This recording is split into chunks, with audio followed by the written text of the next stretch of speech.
Another day, another mini vlog na naman po tayo mga mamshis. Good morning po sa inyo.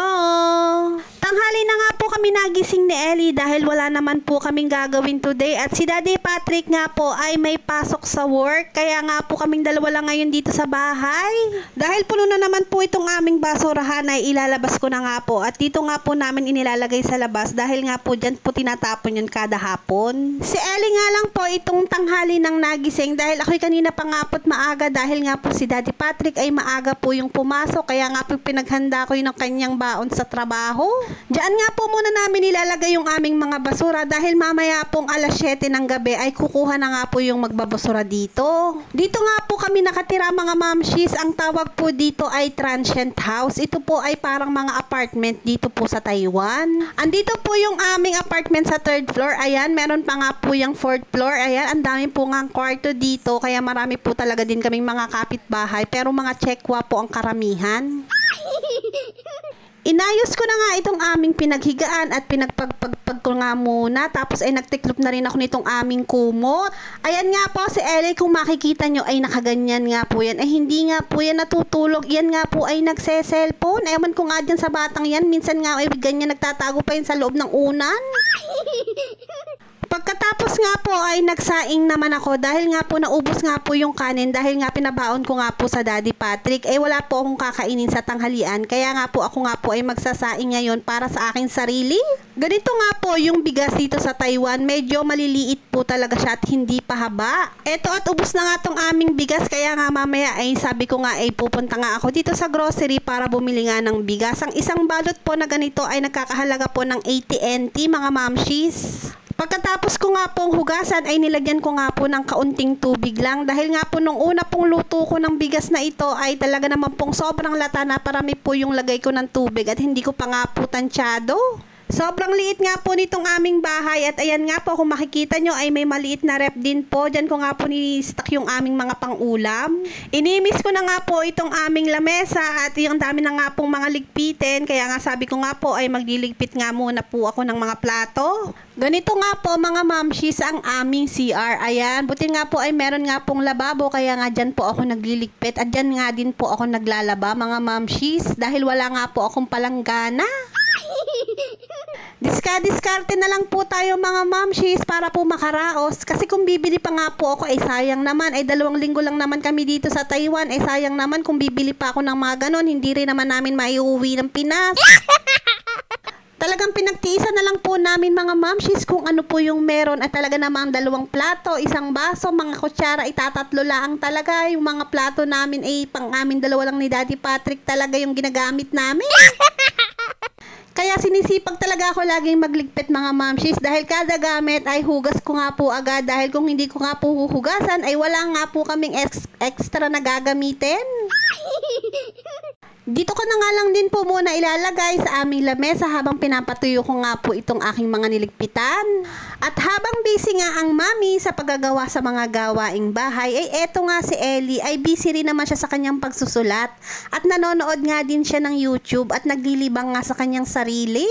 Lagi ko nga tinatanong kung gusto niya nang umuwi ng Philippines, ay sabi ko nga ay baka nami-miss niya na ang kanyang mga kalaro, ay okay lang daw, ang gusto niya daw ay kasama niya ang kanyang daddy. Pagkatapos ko nga po ay nilinis ko muna tong lapag ng CR namin dahil nga po ay lagi nga po ako dito nagliligpit kaya nga po madulas siya. Kaya nga po lagi ko pong kinukuskus yung sahig. Baka po kasi madulas si Ellie kapag pumasok ito dito. Kaya nga po ito kinukuskusin ko muna. For the kuskus nga ang person dahil nga nung isang araw ay nadulas nga si Ellie dito at napaupo. Kaya nga simula nga noon ay lagi ko na nga kinukuskus itong sahig. Baka nga madulas ulit ay mapatama pa ang ulo.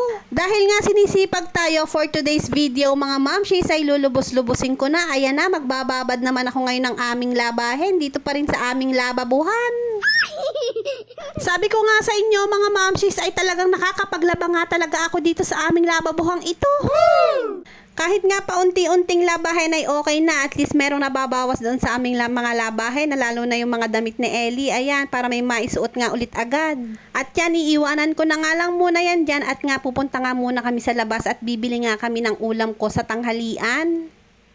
Niyakag ko na nga si Ellie at sabi ko nga ay pupunta lang kami doon sa baba at bibili lang kami doon sa may Pinoy store. Ayan, dapat lagi nating siguraduhin nakalaki yung ating bahay. Syempre, aalis tayo. At andito na nga tayo sa exciting part. Ayan, ay bababa na naman kami dito sa matarik na hagdanan.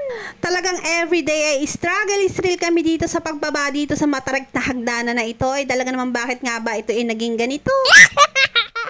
Ito talaga yung kagandahan ng dito kami nakatira sa city dahil nga paglabas nga lang namin ng bahay ay sobrang lapit lang talaga ng mga bilihan ng kung ano-ano. Ang lapit lang ng palengke, andun lang sa sumunod na kanto. Tapos itong Pinoy store na bilihan ng mga Pinoy goods ay andito lang din sa kabilang kalsada. Sobrang lapit lang talaga. Tingnan mo naman kami ni Ellie, fresh from the bed ay talaga namang nandito kami nagagala sa city. At eto nga yung sikat na bilihan ng mga Pinoy goods dito sa Taiwan. Ito yung R7 Mart. Ayan, halos katabi lang namin yan. May 3 branches sila dito mismo sa Misinchu City. Ayan, at kumuha pa nga kami ng basket. Ay para namang napakarami ng aming bibilhin. Ay bibili lang talaga kami ng sardinas para sa ulam ko nga sa tanghalian. Meron silang mga tinapay, tapos mga pandesal, at ayan, mga pambagahe. Oh, ang sarap yung pampasalubong sa Pilipinas. Sana all! Sabi nga nila ay kapag pumunta ka dito sa Taiwan ay talagang hindi ka maho-homesick, lalong-lalo na sa pagkain ay talaga namang mabibili mo din lahat. Kung ano yung nasa Pilipinas ay nandito rin lahat sa Taiwan. Wow! Kumpleto yan mga mamshis, kahit na anong gusto mo ay andyan lahat yan. Makikita mo lang lahat yan dyan. Basta marami ka lang perang pambili. Kumuha na nga ako nitong isang balot na bigas. Ito ay nagkakahalaga ng 80 NT. Ewan ko nga ba kung 1 kilo nga to. Hindi kasi ako masyadong sanay tumimbang. Kumuha na rin ako ng isang balot na bawang at saka ng sibuyas. Tapos itong luya dahil nga magtitinola nga ako mamayang gabi. Kumpleto talaga dito mga mamshi sa mga condiments at saka sa mga spices. Ayan, kumpleto lahat yan. Nandyan lahat. Pati nga meron din nga ditong mga tuyo at saka dito kung gusto mong magmunggo ay pwede rin dyan mga mamshis. Kumpleto talaga. Bibili nga din ako ng kamatis dahil nga ay sardinas nga yung ulam ko ay magigisa nga ako ng sardinas. Kaya kailangan ko nitong kamatis. Kumuha na nga din pala ako nitong papaya. Ayan, 35 NT lang. Makapagtinola nga mamayang gabi. At eto, kumuha rin ako ng chicken cubes pampalasa, 5 NT ang isa. At ayan nga, si Ellie ay nagmamadaling kumuha ng kanyang paboritong bread pan at naubusan na nga kami sa bahay. Buti na lamang ay meron nga dito. At eto nga, kumuha nga ako nitong sardinas at para nga kasing nagke-crave ako dito at para nga gusto kong kumain nga nito at magigis ako na laang sa kamatis. Pagkatapos nga niyan ay umakyat naman kami dito sa 2nd floor at nagyayakag nga itong batang ito dahil nga dito makikita yung mga laruan. Sanay na nga si Ellie. Parang napakatagal na nga dito sa Taiwan ay alam niya na rin talaga itong mga puntahan na ito. Ang mumura nga talaga ng sabon dito ay ang sarap naman talagang iuwi sa Pilipinas. Ay kung marami lang talaga akong pera ay bakit ba hindi? Bumaba na nga ulit kami at nakalimutan ko nga wala na nga pala kaming itlog kaya kumuha na rin pala ako neto. Pagkatapos nga ay pumila na rin kami at nagbayad na nga dito sa counter. Pagkatapos nga niyan mga mamshis ay bumalik na ulit kami sa bahay ni Ellie at medyo tanghali na nga at magluluto na nga ako ng aking tanghalian. At hanggang dito na lamang po ang aming video. Salamat po sa inyong panonood. Bye-bye!